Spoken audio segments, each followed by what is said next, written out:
Welcome to the Smoking Word.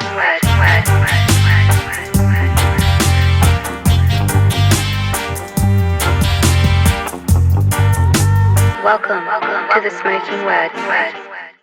What's up, everybody? December 8th through the 11th, we will be in Texas, Austin, San Antonio, Dallas, and Houston. Get those tickets. Madball will be in the building with Death Before Dishonor, so go out and support real music. Not only real music, support live music. We will be in the building. Bring your best brisket. Anyway, Smoking Word Podcast is always brought to you by CasaDeRock.com. You know the deal. Is my web store. Everything is done in-house by your boy, and we just dropped a lot of brand new items.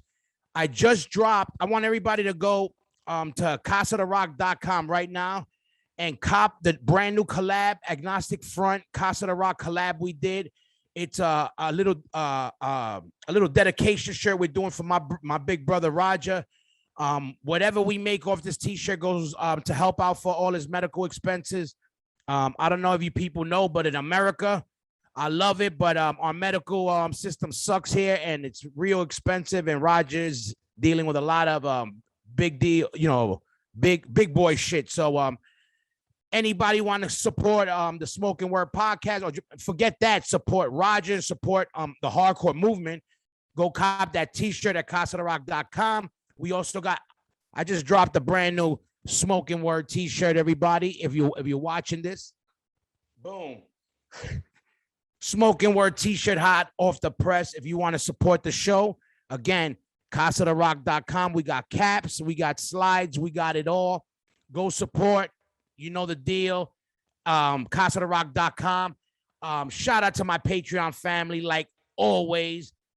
Because of you, we make this happen. Everybody out there, all you civilians out there, you should be thanking my Patreon family too, because they keep me motivated and keep, all the flyness lit. So shout out to John D. Shout out to Walter Harbert. Well, how you say it? Harbertuck. Shout out to Warlock Cabinets. Shout out to shout out to everybody out there supporting the real underground movement. Shout out to everybody tuning in and subscribing, not to just the Smoking Word, but to all the podcasts, supporting all the businesses, supporting all the endeavors or whatever that people from our planet are doing, because now more than ever we need that support. We also come from the greatest scene on the planet, so we got to let everybody know how we show love. We don't talk about it, we be about it. But anyway, I'm really psyched to have my man on the show today. I've been following them for a minute. We're going to get down to the get down on that new flavor from New York City. Let's welcome to the Smoking Word Podcast, Creature from RebelMatic. Let's set this shit off.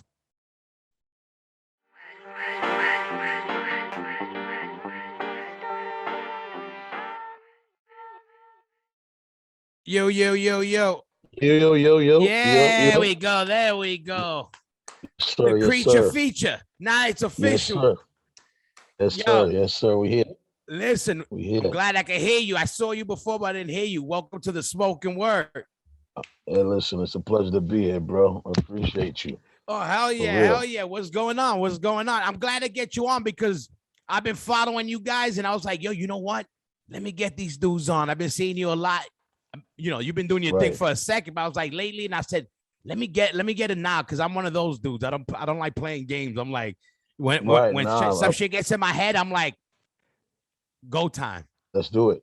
Yeah, yes, yeah. Sir. So what's up with you? Where you at? Where you reporting from?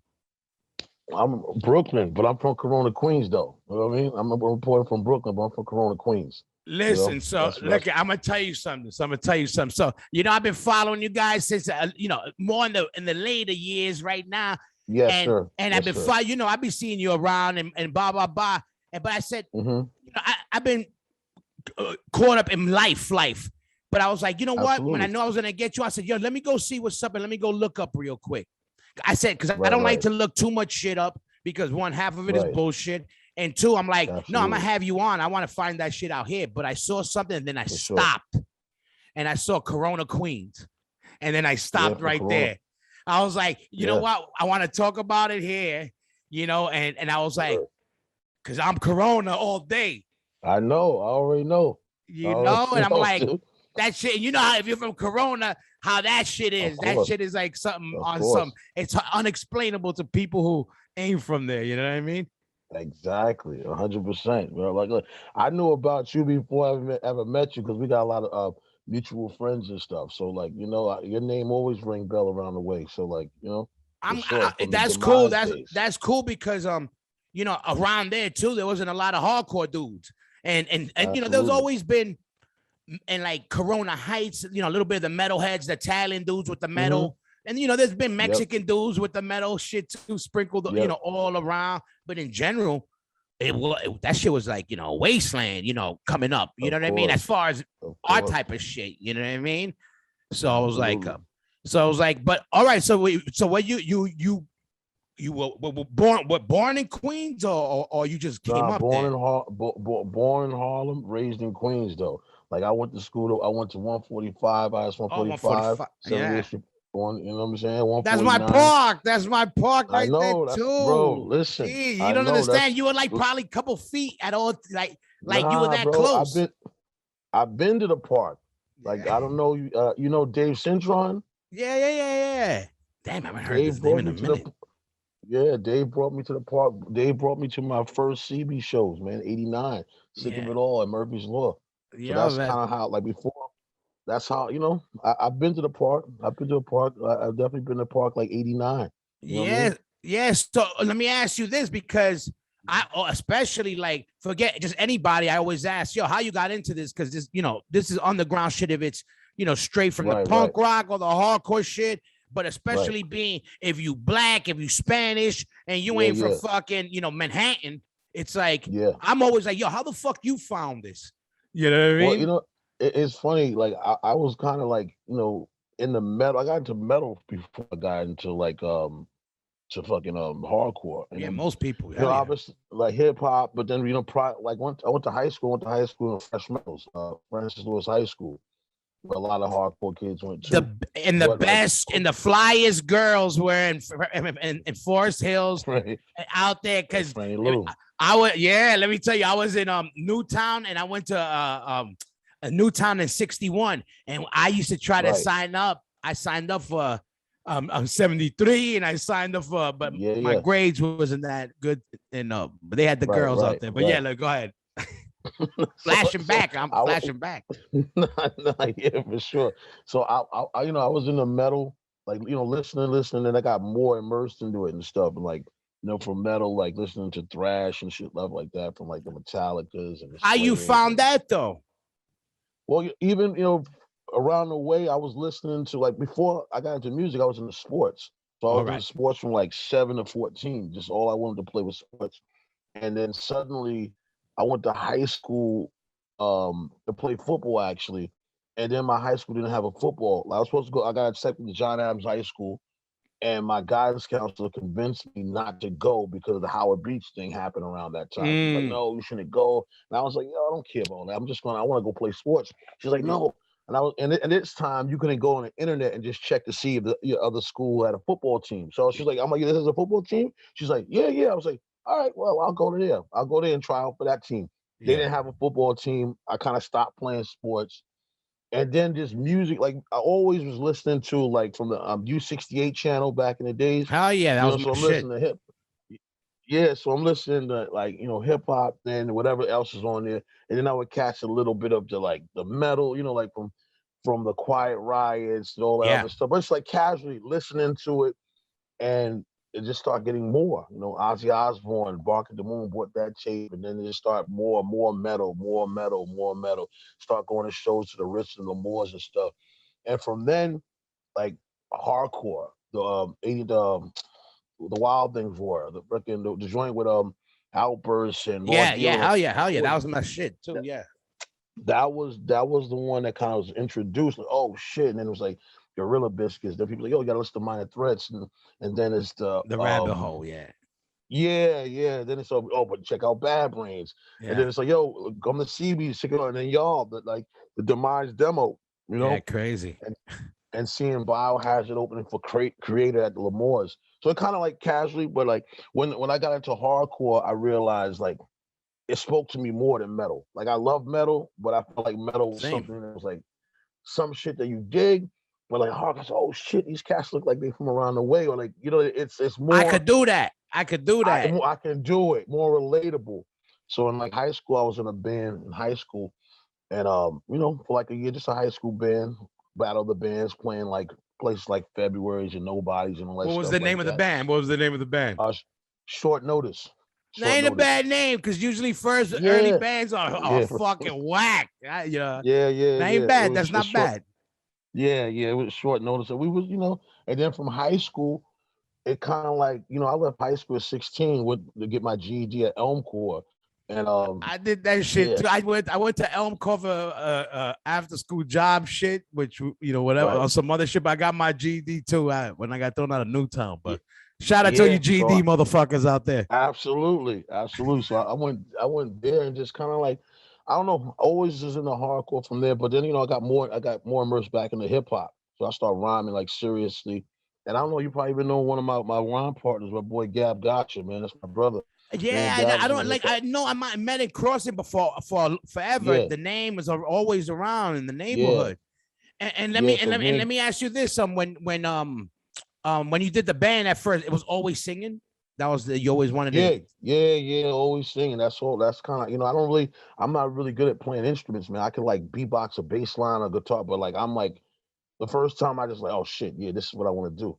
And actually, honestly, like seeing HR was like, oh shit, yeah, okay. And then just listening to like the Cro-Mags first shit and Jeer, dude. I really like fucking Jeer. Jeer's voice was dope to me. So and a lot of more shit, but like that was always singing, man. Yeah, no, that's dope because that's singing is also like that's a rough thing early. Like not everybody's meant to be a singer. Not even meaning just technique wise, but it's a ballsy position in the band. I won't tell my singer that. I won't tell any other singer that, but I'll tell I'll let you know that. But it's a ball, because you are naked up there. You know what I mean? Basically, it's you up front. You gotta be, and that's why we young. I think it's dope because young, you don't give a fuck. I was one of those dudes who I was more. I need to hide behind something, so that's why bass was perfect. Right. Yeah. No, I think I wanted to be out in the front, man. I wanted to be out in the front. And in those days too, we probably hang out with one of your boys, definitely one of your boys, Frank Samara. Of course, Frankie. I know Frankie since high school. Since high school, I've known Frank. There you go. That's I was just bullshitting with him the other day. Text, that's my brother right there. Of course, And no, that's crazy. That's crazy. And when you were doing where you did the battle of bands in Queens? Yeah, at Francis Lewis High School. Francis Lewis. Did you ever do Lady of Lords? No, we didn't do Ladies of Lords. We did Francis Lewis, and then we did like spots like Nobat. My first show was at February's. Yeah. But February's was like a real spot. The rest was like, that's like a treat. Yeah. Well, February's was like our guitarist and bass player was in another band, and we went on just a show with them, like see their show, and they were like, "Yo, there's no opening band. Like, yo, y'all want to play?"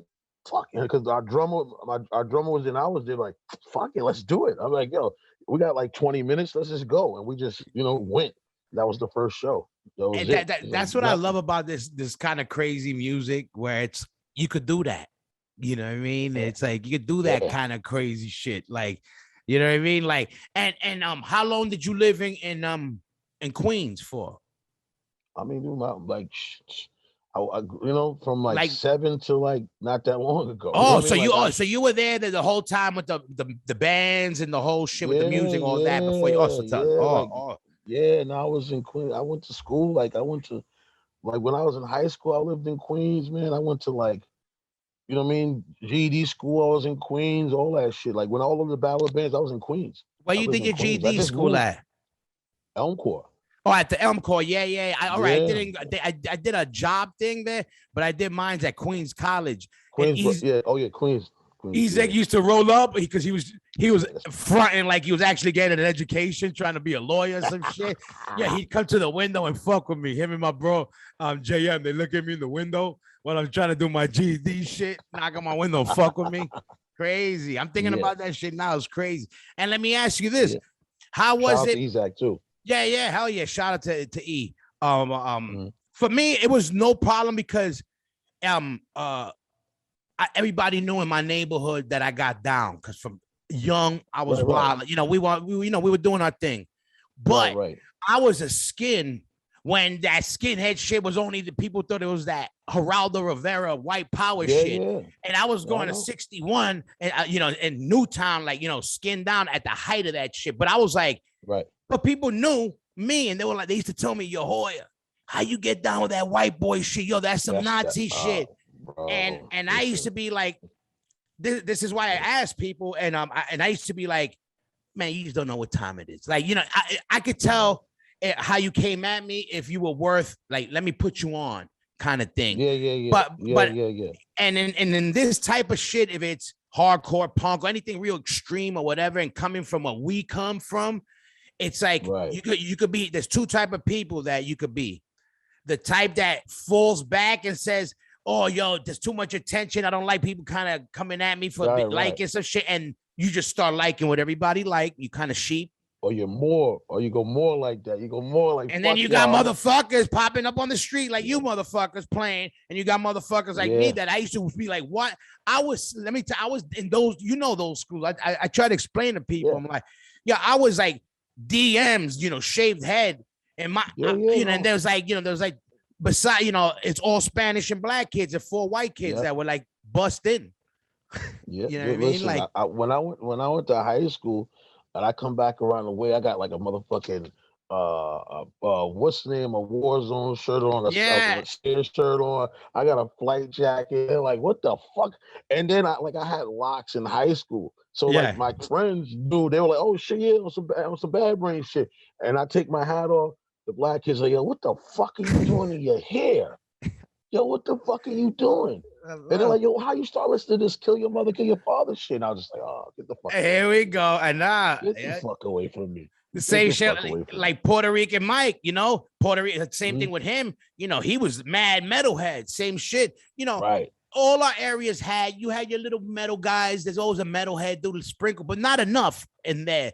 Then you got the same thing. Mike was like that. Mike was like leather, the whole metal. They know him as Metal Mike and shit. You know what I mean? It's pretty crazy. Like, then like being in certain, but you get those type of personalities. Like we got to be strong where we're like, and that's the special shit about this our scene, like the whole underground hardcore, the whole punk rock shit is that it's that strong and it takes over you in such a way where you'll do that as a young kid. You'll be like, you'll learn how to say fuck you real quick to people. Yeah, dude, listen, that it forges your identity. Like I mean, like for me, it's like hardcore showed me that, like, look, it was like tangible. But then, like I said, I delved back into hip hop, man. I was in a group and we got signed and all that stuff. And but hardcore was always in my heart. And but I started putting out music and hip hop as well. We got our first single was like produced by the Beatnuts and stuff, my group. Yeah. So shout out that's to my Juju. brother. That's my homie. That's my brother. That's my people. Let me tell you, I know Juju since I'm 11 years old. See? Like I used to make Juju. I was 11 years old, 12 years old. I used to make him do the fucking Crush Groove, the run. I used to make him do that shit for me because he was an ill DJ. I know him since I'm 11. You know what I mean? That's my big brother, and he's the first dude I knew that made it. You know what I mean? So it's crazy. That's crazy. That's my brother. Shout out to Juju. I'm trying to get him on here too. Shout out to Juju. Yeah. I'm sure he'll do it. Like, he produced our first. My group was called Triflix. He produced our first single back in like '96. So yeah, crazy. Damn, crazy. And how's that? And then it's crazy, different world, right? The whole rock and roll, which meaning like this type of, and then the hip hop world, right? It's so nuts, right? Wait, I mean the underground is similar, but it's different, man. It's like it's like the hardcore shit is like you gotta play. You know, hip hop, you can go record 20 songs and then like, you know what I mean, whatever, it starts shaking. Hardcore, you might play 20 shows before you actually go in the studio and record. You know what I mean? Yeah. Like you'd be like, all right, now we need to record a demo because we're playing a lot of shows because people are fucking asking us. And hardcore, you'll have a T-shirt and a demo will sell at shows and not have a deal and already playing shows. Where hip hop, you'd be like, I'm going to the studio again. I'm going to the studio again. I'm going to the studio again. I'm freestyling on the corner, but I don't think it's the same. Like hardcore is based on performing live. Yeah. Live. If you can't bring it live, no one gives a fuck who Forget it. co-signs you, who signs you. It's like, yo, they suck live or they Yeah. fire. So Yeah. that's Yeah. the great thing about it. Yeah, for sure. It's that, that's what I tell people. I was like, this is it's a live music. It's a fucking, it's not just the music. The energy's really live. That's the whole point of this music. I say it's crazy when you give it, like, you don't even gotta, even if you don't fall in love with it, you're either gonna hate it or you're gonna really appreciate it. Even if you ain't like, you're gonna get it. Cause I tell people, they go, oh, sometimes people, they go, what do you do? And I explain to them, I play in a band, hardcore. If I get into it, and then they're like, yo, but it's too crazy for me, And I go, you ever feel angry? They go, yeah. I go, okay, then.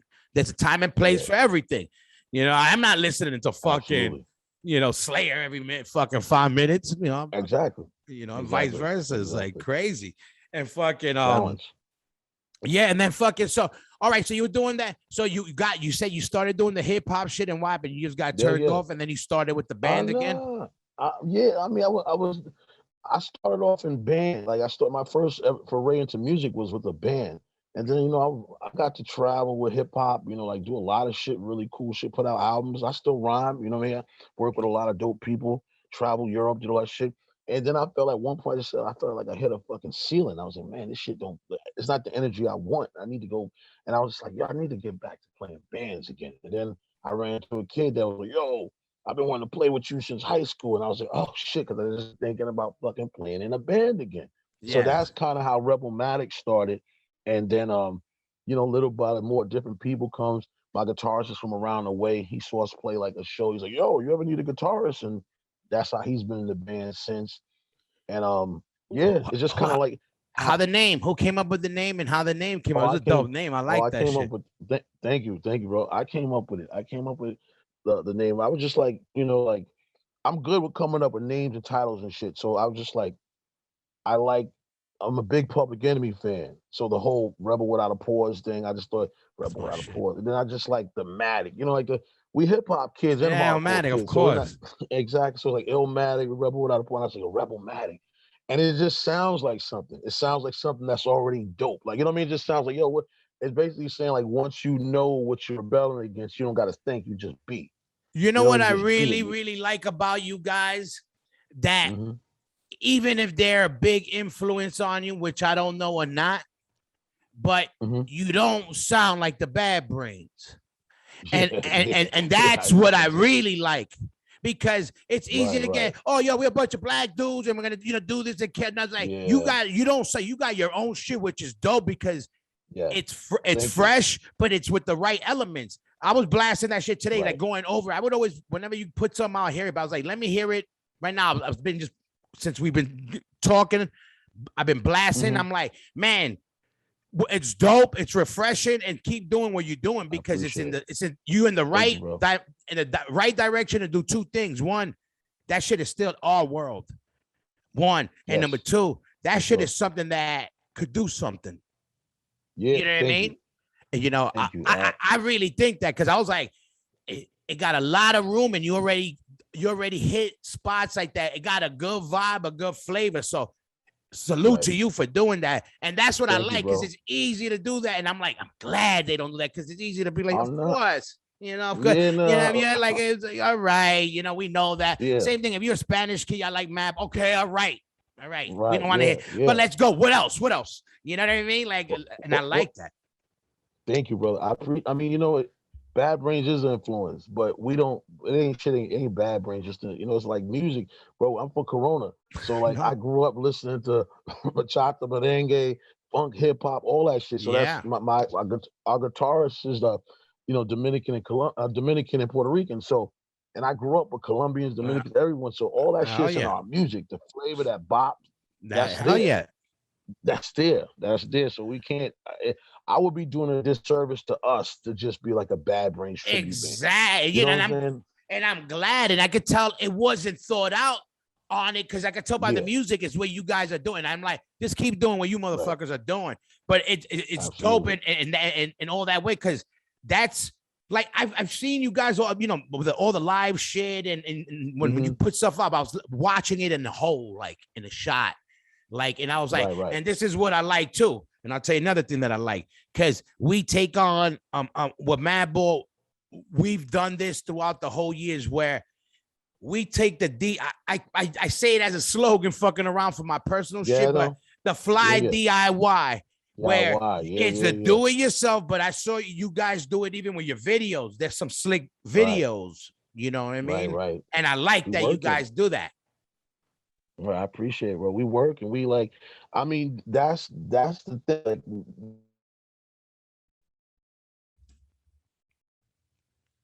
hold up, check. you got to put up or shut up. You got to show and prove that you are what you say you are. So to me, it's like, yo, let's do it. Let's do that shit. Let's do. And honestly, like with us, it's like the band, but it's our what's the name too. Like we got our crew. So there's people in our team that we put all our money together, even to get the equipment and the PA and the generator and do all that. So that's dope. Hell yeah.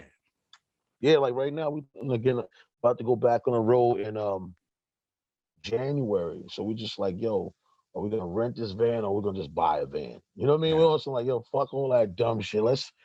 We about to stay on the road. Like we about to stay on the road. If you can make it happen, I advise definitely it's worth it to get into get a van for yourselves. In the long run, it's gonna be the best. If you can make it happen, make it happen. But that's the goal. No, but that's dope. That's dope. And let me ask you this: what all the guys in your band, were they all in other bands or there was their first bands? Well, look, my guitarist is his first band. My bass player, he was actually a guitarist in another band, but like, nothing that was like made noise, but he played before. Our drummer's been our drummer is ODB's brother. So, and RZA and Jizz's cousin. Oh shit. Yeah. He was in a band called Funk Face too. Listen, of course, wait, rewind. Well, that's my Frank and Jeff, that's my brothers. That's my big brothers. Queens. Not only Queens in skateboarding, and Frank Usman, that's my bro. He was an ill bass player. And I bought a case off of him. You're giving me flashbacks. He fucking, I bought a case off of him fucking 30 years ago, fucking 25 years ago. That's my brother. And I would go see Funk Face because he was another guy that was doing it from around the way. Yeah. So what's the name? Our drummer used, he played Funk Bass and a bunch of other stuff. So yeah, I mean, we all been doing music for a minute, man. And the core of us have been together for like me, the guitarist, and the bass player. We've been together for 8 years solid. Like us three. We have different drummers. We have, we've been around a little longer than that, but us three have been like boom. You know what I mean? So it makes it kind of easy what we're doing. And where you guys rehearse at? You guys got a spot, a rehearsal studio in Brooklyn? Yeah, probably the same block that we be doing the what's the name of. But now we be rehearsing down the Lower East Side, man. We be rehearsing in Rivington. We just be like, let's just go. Because we play so much. Sometimes we don't even we play 2 times, 3 times a week. We're like, yo, let's just play. We don't gotta rehearse. We just, we're gonna play 14, 15 songs. We that's in our head already. We know what we're doing. Now that shit got me amped when I saw you guys do those pop-ups when you were just like that, yo, fuck that, we playing like kind of shit, like in whatever way. That shit got me amped. And I'll say, what was obviously you were just wanting to get, what were you thinking when you guys decided, yo, let's make this shit happen?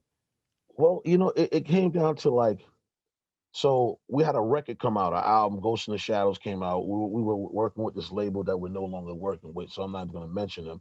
So our album came out. We were getting great press, all this good stuff, and it was like, damn, we ain't going to be able to tour this shit, and we got all this press. What the fuck are we doing?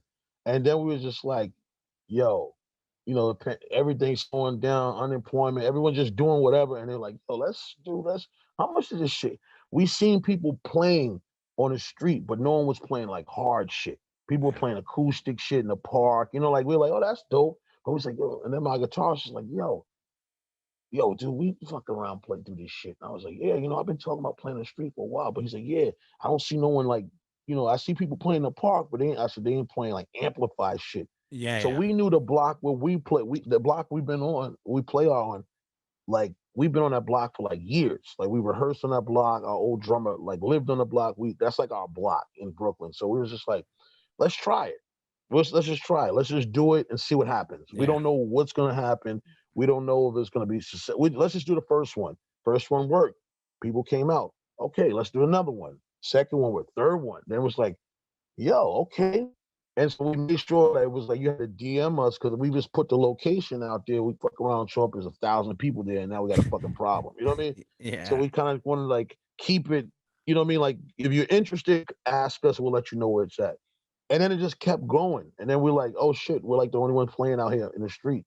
And that was like, I mean, since September 2020, we were, besides like up to December of 2020, then we took a couple months because it got real cold. Then we got back at it in March. So we did 33 pop-up shows within like the last year. Working. You Jamaican? That's why you're like, you working. Nah, I ain't Jamaican. I'm not Jamaican, man. Yeah. My family from the South, man. Yeah, there you go. I was like, yo, you working. I need to be working that. We got like 6 shows for us, man. A handful. We're like, doing one of those wherever. I mean, now things opened up and it's whatever you want to call it. But doing a handful, so it was good. But I do think even people seeing that, I think more than the people that even got to see you there live, like those videos, I think they did a lot going around. Like they added to the fire in a good way. Bro, like, you know what I mean? Great. Like showing people like, yo, like you said, like, listen, like I say it every morning. The morning isn't going to fuck itself. You know what I mean? You got to do it yourself. You know what I mean? Every morning I say it, it's like, and that's our whole shit. But people that, it's a 101 rule, lifestyle, whatever in our world, but it's getting lost in our world to some people. I feel like. Yeah, because you know what? People get comfortable, and it's like you get older, people like, oh, I don't know, I don't want to, do this and that. And it's like, listen, tell people what they need to be careful. Tell people be careful. If you don't want to do it, listen, it's another space in the street that people could stand on the side of this block and not be near people, and so they don't feel like that. There's ways to do things. Yeah. So we just figured out ways to do things, but listen, I'm not gonna stop because people like, like we in this for the long haul. So it's like, let's do our shit, man. Yeah. And we still like this, label, no label, booking agent, no whatever. We're gonna get it done. Hell yeah, and that's the way you guys. Same thing that was with us. Early on, obviously, we were lucky. The whole AF thing and whatever. Yep. But in reality, we self-manage. We don't owe nobody nothing. We do everything on our own. We've done it like that. Freddie, he manages the band. We have a booking agent, but everything is done in-house and that type of shit where we could just roll up if we want and that stop. But that's why we feel we still loved what we do. We love what we do because that we still got the freedom where we call the shots. Nobody tells us what the fuck. And you know what? We know nobody's gonna hook us up. Ain't Metal Hammer or whatever magazine or web zine is popping, ain't knocking down my fucking door, isn't hitting my emails up, my web box or whatever you motherfuckers do now. I don't even know what's popping anymore. But they ain't knocking, they're not ringing, I'm not getting email drops. But we do it ourselves. That's what I like, that you guys boom. And then I saw that you guys went to California, right? Yeah, we went to we went to Cali. We went to Cali, did a show with Angelo from Fishbone. That's our homie. But we went out there for work. Like, like the band got hired to work with this rapper, this big ass rapper to do some shit. He wanted a quote unquote punk band, black punk, whatever, the fuck. Yeah. And whatever. We got paid to do it, and it didn't come out, but it got us a trip to Cali. And then we went to Cali. We went to we was out in Vermont too. We did a skate park in Vermont. Then we did a tour with our friends, Weed Eaters, for like they're like a doomy kind of sludge band. We played with them from like September 1st to the 18th. We did about 15 dates with them in September. But we've been playing. I mean, since last year, we played about 60 shows already. You Yeah, know what I mean? yeah, no, and that's dope. And did you see any difference? Because you've been active since Yeah, yeah. people weren't playing. Now more people are playing. Are Right, you seeing any right, right. difference in any way in any how Oh people yeah, are yeah. what's the because you got right now you more what do you call it? I'm more green than you in this new one. You got more shows under Oh your belt man. in this new era. Oh So I'm man. just saying, you know the lay Man. of the land a little bit more right now, like in Right. general, like what do you think it's how's it feeling to you? What's the difference It if feel it's it. I mean, it feels like if venues get silly, take it back to the streets. That's what it always feels. That's what yeah, it feels like. So yeah, we go and do venues, whatever. But if it gets ridiculous and funny, hey man, take it back to the streets. Like yeah, it's everything. Like this is street music, yeah, regardless, and that's great. And it's a music that you have to want to be into. So yeah, it's changing. You know, people are getting more comfortable being in venues and all this other stuff. It's a lot of the bureaucracy of what's playing in venues, what's going on. Um, it's I mean, yeah, I mean, to me, I'm either way. Listen, I was ready to play on the streets for whatever. Like I didn't care. Like even if they were like, "Yo, the venue you can't play," I'm like, I don't care, dude. Like I'll play. We'll fucking, it doesn't matter. We're gonna make this shit happen. But now that it opened up and we can tour and stuff, we're gonna tour. We're gonna do what we're doing it all. We do it all. We're gonna do it all. We're gonna do whatever it takes to get us this shit to where it needs to be, and bring it to the people. Because this shit is for us and for the people. You know what I mean? And the absolutely. people showed us that. They showed us that by like responding and reciprocating and sharing the videos and stuff. But it's changing a little bit. But I don't mean Yeah. I'm not my thing is like this. We got like 16 songs for our next album already. So I'm not Boom. even. I'm Oh already yeah. like You have I'm ready to. I'm you ready. do you have a label? What do you got? What's the plan with that? Then that's Nah, dope. You got well, we we I mean we had a we nah the last album was on a label. We're gonna see what's up. We're gonna it's recorded. We're gonna mix and master it and all that stuff. Get the artwork done.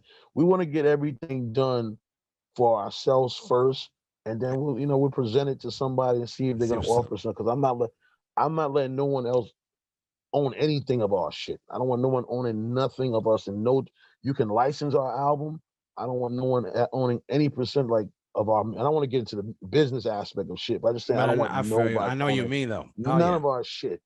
You know what I mean? I don't want But nobody that, owning. and I think it's good with you guys even doing it this way, even if it was not planned or planned, and it's a real Right. grassroots style of where you build your fucking brand up first, Right. you give your Right. band worth, and then okay, Yes. you put it's a little bit of a gamble, but that's what you do Right. when you got when you got what do you call it when you feel good about your own shit, you're gonna invest in Yeah. your own shit, and you're gonna say, you know what, I Yep. think this is the shit. Well, I'm gonna take my Yep. chance, and you gotta really love that, and that's the people that take it that next step is that you gotta go for it. Yeah. If that shit was just that easy and handed to you, there'll be a billion bands. Bands don't Oh last yeah. because Yeah. Yeah. they can't last that fuck.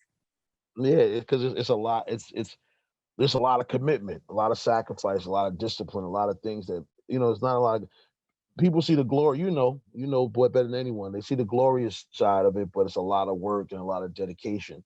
Yeah. So I mean, we're here for that. I'm here. We here for it all. We here to work. We're not taking days off because even if we're not playing, there's other stuff to be done, new merch to be made, new connections to be made. So there's always stuff to be done.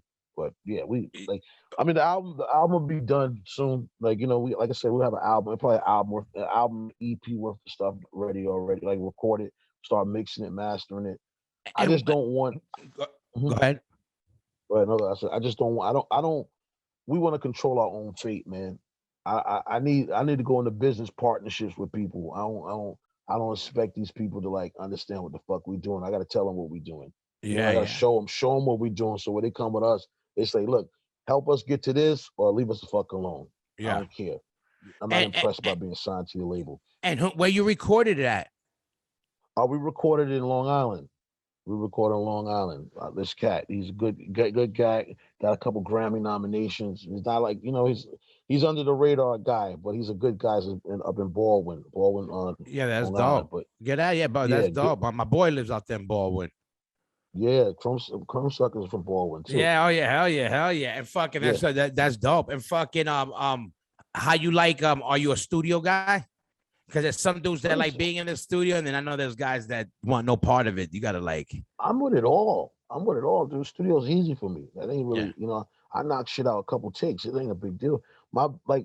Literally, we knock our albums out quick because we record them like for live, and we just record them, knock them out together. Maybe just scratch vocals, come back, fix the vocals up, overdub shit, and we're not really like. We don't do all the bells and whistles. We wanted to sound how we wanted to sound and big, but we don't usually record songs until we perform them out live. Yeah. So like 90% of our music we play live before we even record them. So when it's time to record, it's like, all right, how many songs we doing? We got 10 songs. Let's knock it out. How many want to knock out today? Everything. What? Yeah. We're like everything. We're knocking everything. Intro out, everything. Knocking out right there. Vocals to everything. I'll come back and fix anything that needs to be fixed, but we're knocking shit out right then. And it's hard because in general, and it's another dope thing about you guys where I can't pinpoint a full style, but I know everybody, which is dope. But it's which I know, but what every musician does in the studio is when we feed off of ideas on what we would like, even if we're not sonically sounding like it. I try to explain to the people out there who aren't musicians that like Madball, we'll go in for a record and we'll say, okay, this shit got to sound, it got to be like Black Sabbath with, the Cro-Mags meets Breakdown. But we mean, they may not be one riff that sounds like any of those bands, but but that's the vibe, that's what we were. As a style where you guys are at now, what you think would be some of the flavors in that pot? Because it's hard, which is hard to pin, again, I'm glad it ain't the fucking Bad Brains. No offense to the Bad Brains, but you know what I mean? That was so easy. Besides that, you know what I mean? I'm not a super Bad Brain fan. I love like certain songs, but I'm just glad anybody who, if we're not redheaded, automatically they're like, Bad Brains, right? Spanish. So listen. Let me tell you, I love that about you guys big time. Bad Brains. Thank you. People come up to us still and say that we say, "Oh, yo, the Bad Brains." Absolutely not. I know. I'm like, we can sound like anything. You got to say the Bad Brains. Look, honestly, it's song to song, man. It's song to song. Like that's why our sound is different because we don't look to like we're not looking to make the ultimate hardcore record. We're not looking to make the ultimate funk record. We're just like, oh, that riff's dope. Blah blah blah. Oh shit, I'm gonna write some shit to that. Let's do it. Oh, I got a part for that too. Boom boom boom. And it's like that's fire. Let's do it.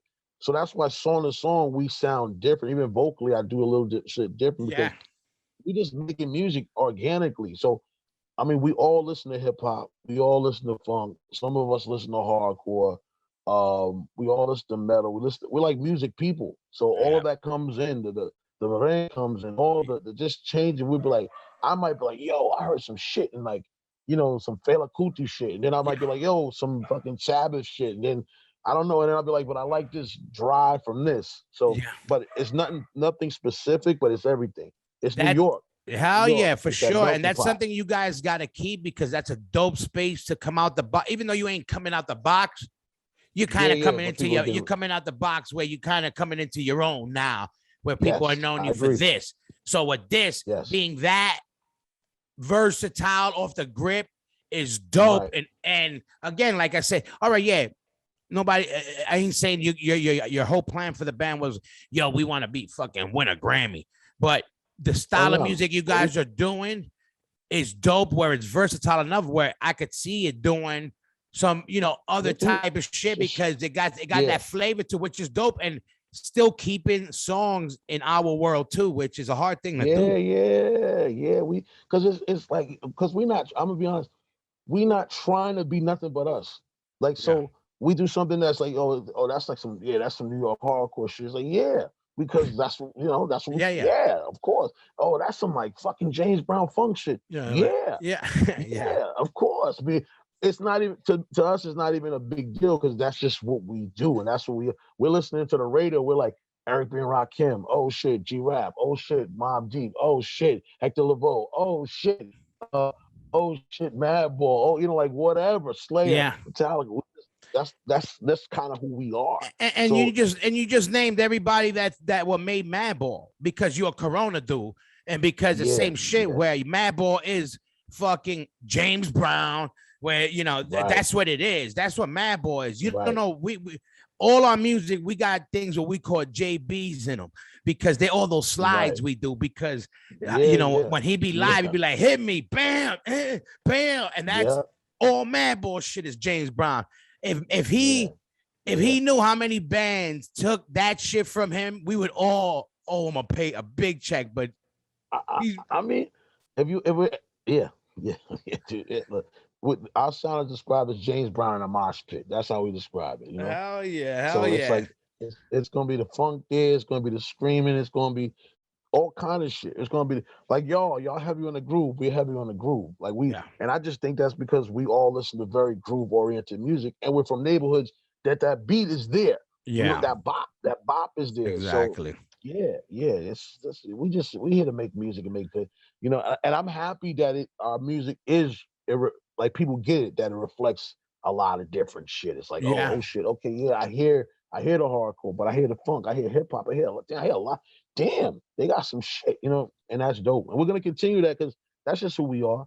That's just who we are. Now let me ask you this with the recording shit. So you were saying before, like, so a lot of your recordings, I know a lot of it's real raw, like lifestyle recording. Would you ever go in and do like a click track recording? I mean, we record it together, but we still record it with a click track too. Oh, okay, yeah, that's what we do. Okay, I wasn't sure if you were just going in like because some bands want to keep the live and they're going live. No. We record it together, but it gotta be a click, bro. We gotta this shit. Look, we professional. Absolutely. We ain't trying to be. Yeah, we're not. And that's what I'm saying. But you know what? Again, what's dope? This is what I was saying because you can't tell, and it sounds good. And I was saying that because I was like, these guys are good players. I could tell by the players. I said they're good players. So to be in the studio, I wonder if they would want to record to a click. That's why I was wondering, of course. We made ourselves start recording to a click. Yes. We didn't always want to, but we say, yo, listen, this shit gotta be like we want that shit to be, and we know, like, because like before we had recordings earlier and say, oh shit, fuck the click, let's just do it that raw. And I say, yeah, but let's step it up. Let's step this shit up. Let's show that, like, we could still, have that diversity and still have that tightness. So look, absolutely. And that's important because, and I'm glad that's also refreshing because you guys keep that shit still sounds mad raw. And that goes to prove that, listen, you can still do shit on time and keep the shit raw, which we know also because that's what we've done. We've always done that. Early on, we were on that same tip. We were like, yo, nah, the live shit, the fear.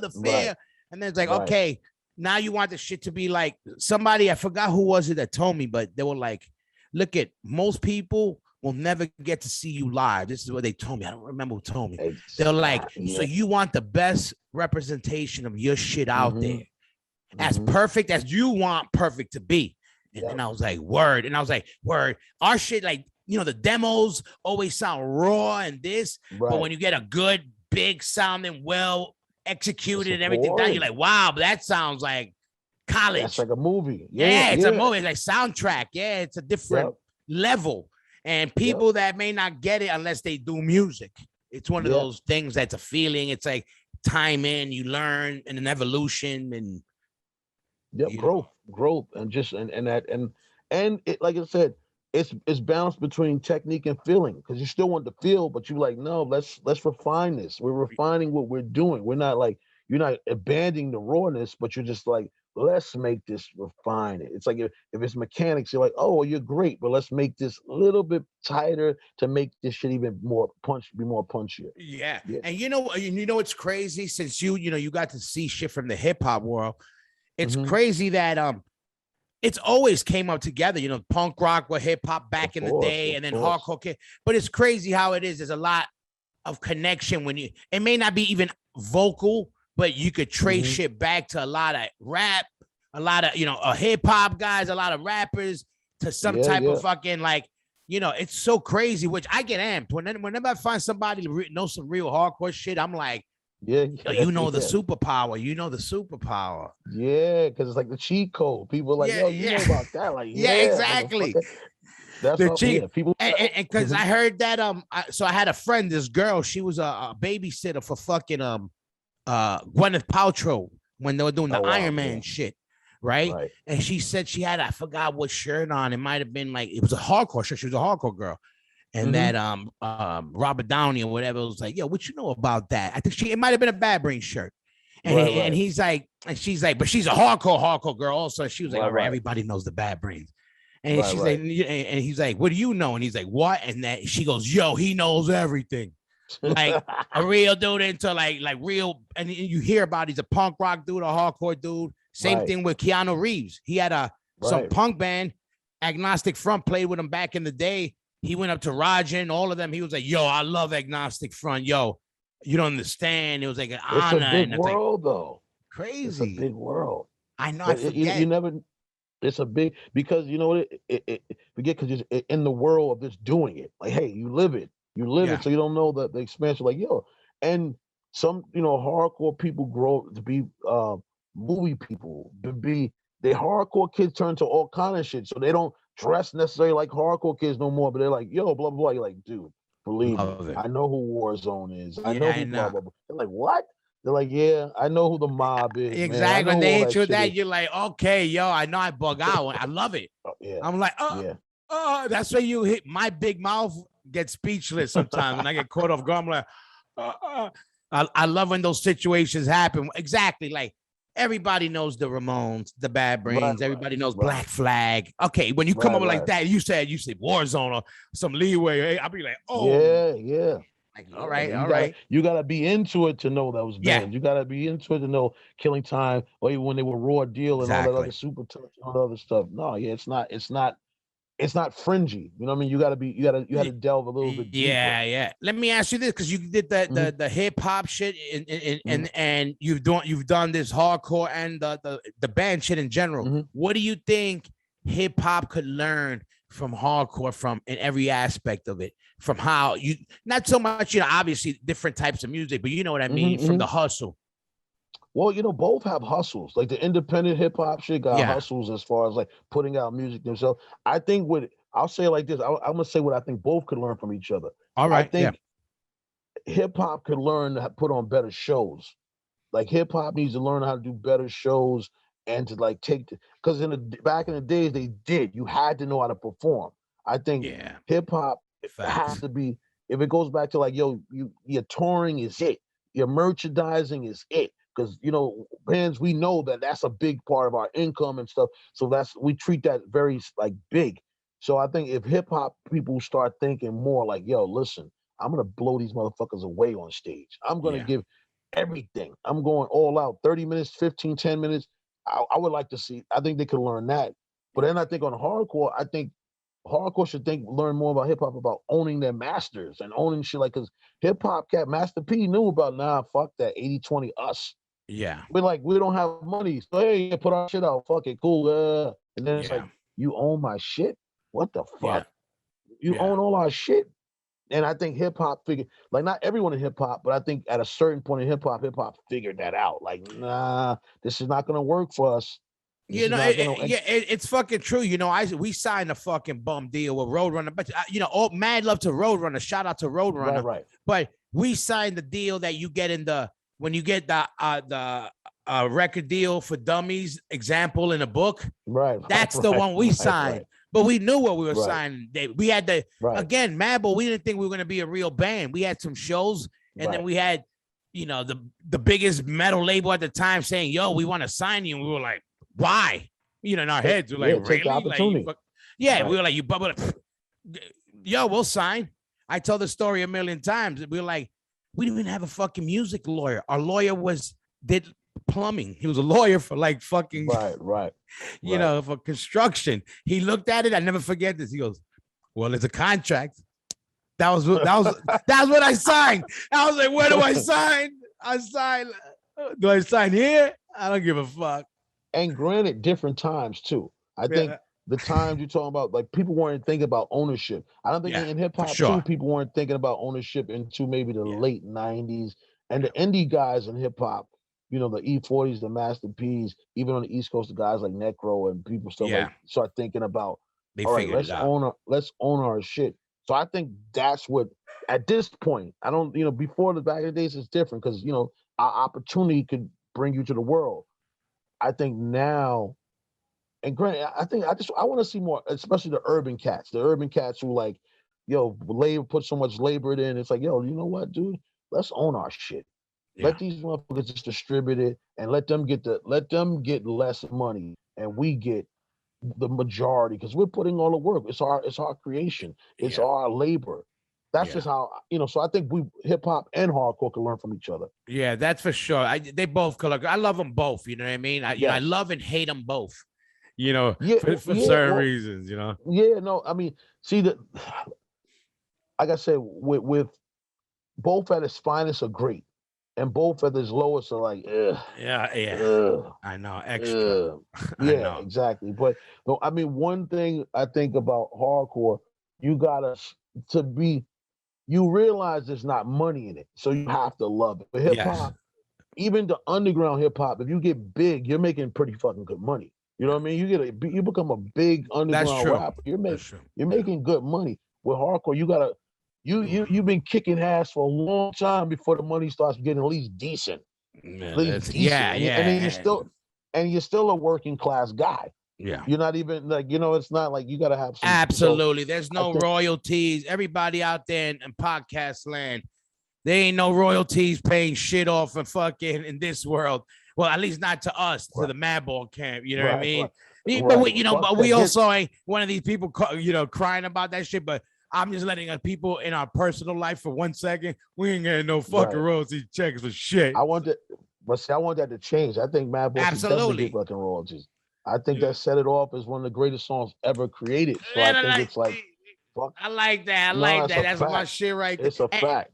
And it's funny what you said before when you were talking about influences with James Brown and G Rap. Well, G Rap is again Corona.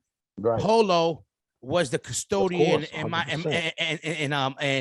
61 when I was going there in my junior high school. And he was another guy who made it, and big influence G Rap, my favorite rapper right there. And I wrote Set It Off to Rakim to fucking I Ain't No Joke, because this was before drum machines. I would hear the video on Video Music Box, and I would play to the drums, and then I wrote Set It Off to that song. Everything had to have. I told myself this: if you ain't gonna kill somebody to my music, I want you to at least bop your head to it. And if I bop your head to it, I got you. You know, because it's that groove. It's I say the lineage of the Set It Off because it's like, don't set it off on the left, y'all straight. Yeah. Then it's Big Daddy Kane Set It Off. All and then that it's y'all Set It Off. Yeah, and that's what those slangs exactly. And of course, street shit. I already knew right away. I was like, oh yeah, it's street shit. Yo, what's up? Set it off. Then. Set it. Always, exactly. We used to be like, set it off on the left. That was my shit. And we were, oh shit. I remember even when like hold it down when we, you know, obviously it's a little phrase, maybe not that as popular worldwide, but you know, it's a slang word. But I had said that, and some older cats at the time were like, people are not gonna even understand that. What do you mean? And I'm like, yo, we holding it down, like, you know, hold shit down, you know, hold down whatever you know. And they were looking at me like, people are not gonna get it. And I'm like, it's funny though. It's like how it comes out in the wash, you know, you can't help it, you know. But it's New York. It's New York. It's that fabric. It's the fabric. And it's funny because like y'all influences is still you know, there's bands all over the world that you would think they're from like little Lower East Side, little Corona, little something. Yeah. And it's like, oh shit, they're speaking a different language. And it's basically they're like y'all's son. You know what I mean? And that's ill. That's ill. That's respect to whoever, you know, everybody. I'm just saying that's ill. That's something that it spread that much. You know what I mean? And even that bop, even that groove, that like, you know, that old groove, that's when I heard it, I was like, I can tell hip hop. You know, I can feel I know it's that hip hop feel. I already even with like Killing Time and Breakdown too. Yeah, you know, that's what I loved about New York hardcore, especially that, you know, 88, 89 era. It was that where the punk rock part was, all right, it was in the DNA, but now it was the punk rocker's younger brother, so he was a little bit more swaggier. Right. He got the right. He learned from his big brother, but he got his own thing, and he also was bringing in his other thing with a little more flavor. That's what I liked when I saw the Killing Time. You know, the raw deals, the breakdowns. I was like, I don't need nothing else. I go, okay, they're wearing sneakers. Yeah. I like boots. I got DMs, but I also want to rock my, my sneakers, or I don't want to be all the time in a fucking button down. I want to rock a triple fat or a hoodie. You know what I mean? It was, and champion hoodie or something. Yeah. Oh yeah. Let me ask you this: so you made it out to Cali? Where's your favorite place to play besides, New York? Well, on the tour we did, my favorite. So on the tour we went in September. We went to like Virginia, North Carolina, Atlanta, Alabama, Tennessee, Arkansas, Iowa. Do you do Detroit? No, we didn't do Detroit. We did Chicago. Chicago. We did St. Louis. We did Rochester. We did. So I'll just put out. My favorites were Arkansas was fire. Little Rock, Arkansas was fire. Cooksville, Tennessee was fire. Rochester was fire too. Yeah, that's dope. Rochester those people understood what was going on. But I don't have a favorite yet. I think we gotta get the world acclimated. Like, when they sing every word for word, then I can be like, then you can be a little bit. I'll be like, what's your favorite play? No, but you could still feel like exactly where you could tell where a seed's been planted. You know what I mean? There's places like that. Little Rock, Arkansas, and Cooksville, Tennessee, and Arkansas. Tennessee's been popping the last couple of years.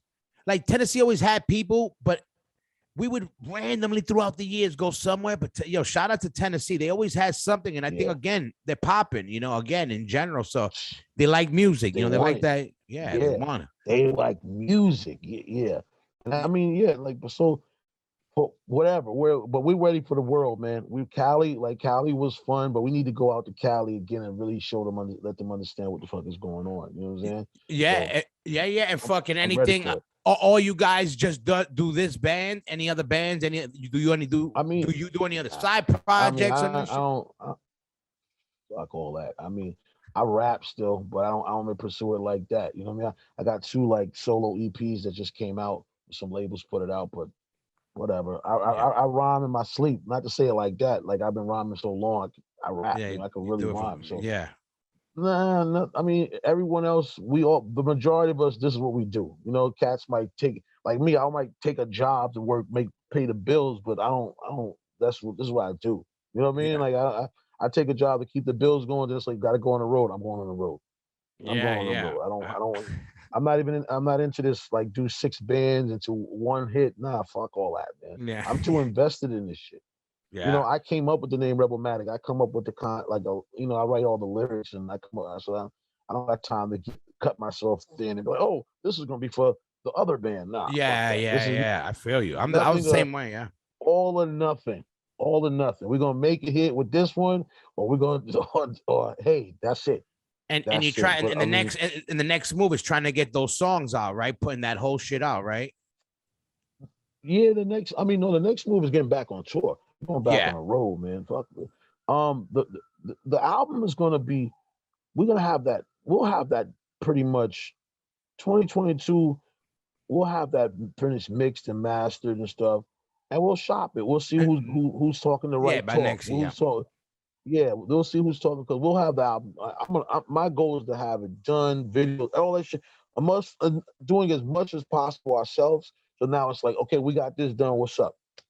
Well, we can take you're taking what? What are you taking? If you're not, we've already given you a full album mixed and mastered. We already got everything is done. The artwork is done. That's the way. We got video shot. What are we talking about?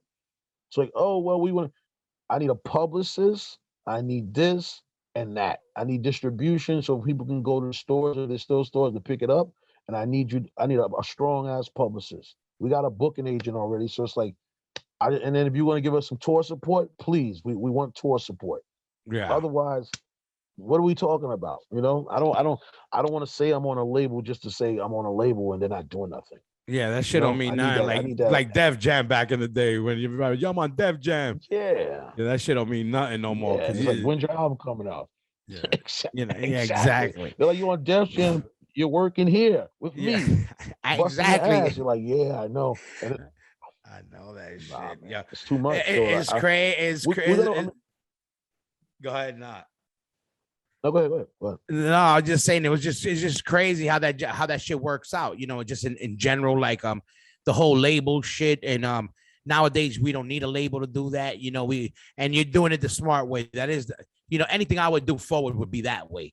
Like, get your product together. And I think you'll sell yourself better when you invest that much time in yourself, because you'll know. You got to really be into it to do that, like you said. Yep. And I don't want to make excuses. I don't want to blame anyone for not promoting us. I don't want to do but that's why and plus, like I said, this is not something that came overnight. It's like you grow into a mindset of that. But I'm like, nah, bro. Like, we here to secure the compound, so it's like we have to make sure that we're gonna get royalties of her shit. That. I'm sick of artists. Y'all not getting it. And I'm not saying that. That's just a travesty. No, y'all legends. People like fuck all that. That's just corny. Not on y'all part. No, I know. It's crazy. Corny. I say this. I agree 1,000,000,000%. I say the same shit. I was saying it not too long ago on another podcast where I was like, even with the I was like, I want to, this scene is one of the most loved, and also people disrespected, took from our scene, disrespected the scene, but we don't have the things like these other scenes, like our cousin scenes. Look at, I'm like metal, like all of us, we love metal. I love metal. I love metal, but we don't got a Metal Gods award show. Stigma needs a fucking award. Roger needs an award. These dudes like that, the Bad Brains, these dudes needs awards. These dudes done shit that transcended fucking everyone, the squad. You know what I mean? Like, and I'm like, we don't got that. And y'all need an award though for keeping it, for doing what y'all did, because y'all contribute a whole fucking bunch too. I mean, I'm not. Look, it's like, we get it. Love Bad Brains, love Roger and Vinny, love AF, love everybody, but y'all the ones that learn from that too, that have been holding it down. So people, and y'all been sick of it all. So, these are y'all the ones been consistently with it, keeping that shit lit. So y'all deserve that shit too. But maybe this discussion sparks something, because the reality of it is too, no one's gonna do nothing for you unless you do it. So you're doing it yourself, right? So it's like, why would an outside person feel like they need to take care of a scene that they don't fucking care about? Exactly. Once the tree has been taken, all the fruit's been taken from there, like, chop the shit down, get rid of it. We don't care. You're like, whoa, this is our, who cares? It doesn't, no more fruit. It doesn't bear any more fruit. We're not interested. Exactly. and that's what people don't understand. That's why, people think the same thing. Why, even with the podcast, I said, I love my scene that much where, I'm doing my part. I love doing this. I get to touch base. I learn about music and about, I'm part of the greatest scene on the planet, not just New York hardcore, just the underground hardcore punk movement, period. We're like, I'm at its best. Like you said, it's untouchable. And I'm like, but we do this shit for the love of it. You could be doing anything else. Also, you touch base. Also, hey, we touch base to people, like-minded people. I tell people this is the news network, not just mine, but all these podcasts are like the news networks of our world. It don't have to be, the everything fucked up that happened, but just touching base on real time, more or less, on what's going on with the people in our community. You know what I mean? And that's because I love it that much, and it's watering our plant that we all live off. You know what I mean? It's like, we need the new bands so the old bands live. The old bands need, and vice versa. You know what I mean? And it's very important to support more than ever now in these crazy times. Absolutely. Listen, I appreciate you even having me on here, because to me, it's like, there's there's still people are just really starting to get it here. Like you said, we're now it's like they're getting it. People start our name is starting to resonate more, and this I think this is going to help it as well because you know you're you and Mm. what you do you carve your niche out already. Y'all you know the bones you made your bones, kid. Yeah, So yeah, yeah, it's working. already No, but you know I also, since I'm a kid, I always took pride and I always did it with, if it was with new hip hop or with new hardcore, I always like keeping my ear to the right. streets because I always like being the dude to put somebody else on something dope. Like if Yeah, there's a clean well, absolutely. I want to say, I want to bring it to my boy. I want to bring it. I don't want you to go. Yeah, yeah, I want to bring it yeah, to yeah, you. Taste yeah, this. yeah, yeah, yeah, I like yeah, that. I yeah. like The when, kid, you know, and I like, oh, it's dope, right? Because that's what I love doing that. And I do that with music and I tastemaker. pay attention. I Right, also pay attention what's right. going around in my environment. I'm not one of these bitter old dudes. There's a lot of bitter old dudes. You know, I got a lot of Nah, I reasons to know. be bitter, but I got more reasons to be happy. I'm a fucking We live. here. We My still sons are here. healthy. We here. We talk. We got Absolutely. Wi-Fi signal. Shit could be worse. I tell motherfuckers Bro. they're mad and they're leaving a fucking mad thing on their Instagram. I'm like, yo, you got Wi-Fi, probably a new iPhone. You all right?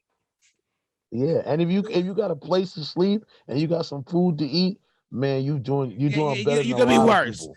There's a lot of, you know, You I could be hear a you. lot I worse. hear you. You know, again, I Yeah. understand all you people right now on the edge of a skyscraper about to jump off.